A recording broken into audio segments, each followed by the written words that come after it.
हम जीवन भर जो भी सुनते हैं, जो भी देखते हैं, हम वही बन जाते हैं। अगर हम अच्छी बातें सुनते हैं तो हमारा स्वभाव भी अच्छा होने लगता है और हमारे अंदर सद्गुण भी आने लगता है।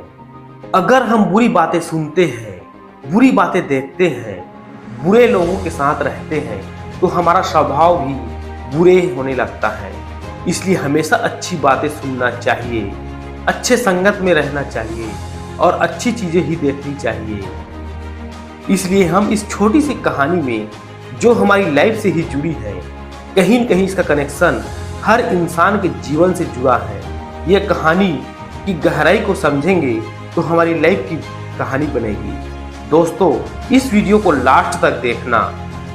एक राजा की 4 पत्नियां थी, लेकिन वो सबसे ज़्यादा प्यार अपनी चौथी पत्नी से करता था। उसका बहुत ध्यान रखता था, उसकी बहुत परवाह करता था। वो अपनी तीसरी पत्नी से भी प्यार करता था, लेकिन उसे अपने मित्रों से मिलान में, अपने मित्रों को दिखाने से बहुत डरता था। उसे हमेशा ये डर लगा रहता था कि ये कहीं दूसरे व्यक्ति के साथ भाग न जाए। वो अपने दूसरे पत्नी से भी प्यार करता था। जब भी कोई उसे परेशानी आती तो वो अपने दूसरे नंबर की पत्नी के पास जाता और वो उसकी समस्या सुलझा देती थी। लेकिन वो अपनी पहली पत्नी से बिल्कुल भी प्यार नहीं करता था, जबकि वो पत्नी उससे बहुत प्यार करती थी, उसकी बहुत देखभाल करती थी। एक दिन वो राजा बहुत बीमार पड़ गया और उसे इस बात का एहसास हो गया था कि अब वो मर जाएगा।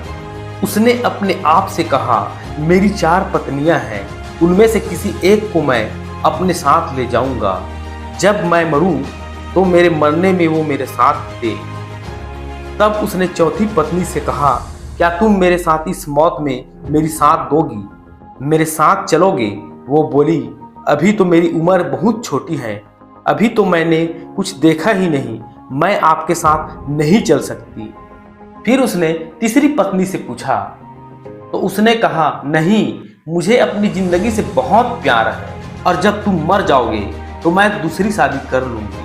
फिर उसने दूसरी पत्नी से कहा तो वो बोली, मुझे माफ़ कर दो, इस चीज़ में मैं तुम्हारी कोई मदद नहीं कर सकती। ज़्यादा से ज़्यादा मैं तुम्हें दफनाने तक तुम्हारी साथ रह सकती हूँ। अब उस राजा का दिल बैठ गया और वो बहुत दुखी हो गया। तब उसे एक आवाज़ सुनाई दी और उस आवाज़ ने कहा, मैं तुम्हारे साथ चलने को तैयार हूँ, तुम जहाँ भी जाओगे मैं तुम्हारे साथ चलूँगी।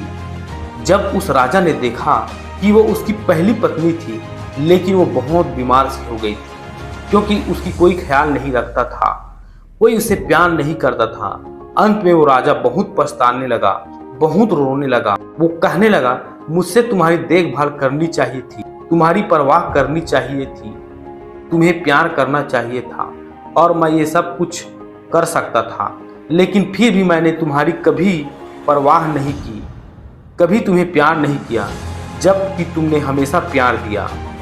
क्या आप जानते हैं वो राजा कौन है? वो राजा आप ही हो, वो राजा हम ही हैं। दरअसल हम सबकी 4 पत्नियां होती हैं। पहली पत्नी होती है हमारा शरीर, चाहे हम उसे जितनी भी सजा लें, जितनी भी संवार लें, पर हम जब मरेंगे तो ये हमारा साथ छोड़ देता है।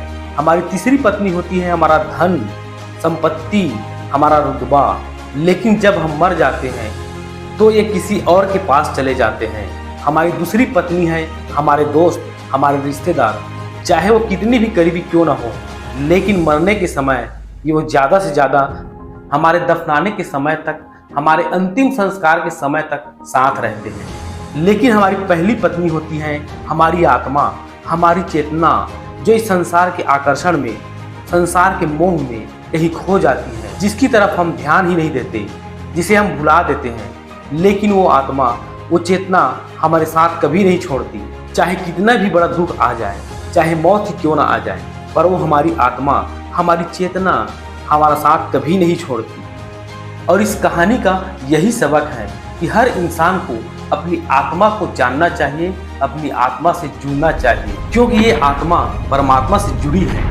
ये आत्मा उस ईश्वर से जुड़ी है जो हमेशा हमारा साथ देते हैं। लेकिन ये शरीर, ये धन संपत्ति, ये रिश्ते, ये दोस्त, आखिर ये एक दिन साथ छोड़ ही देते हैं। इसलिए हमें सबसे ज्यादा प्रेम अपनी आत्मा से, अपनी चेतना से करनी चाहिए। दोस्तों, यदि इस चैनल पर आप नए हैं तो लाइक और शेयर जरूर कीजिएगा, क्योंकि आपका हर एक लाइक, हर एक शेयर मुझे और अच्छा कंटेंट सीखने के लिए प्रेरित करता है। Thank you.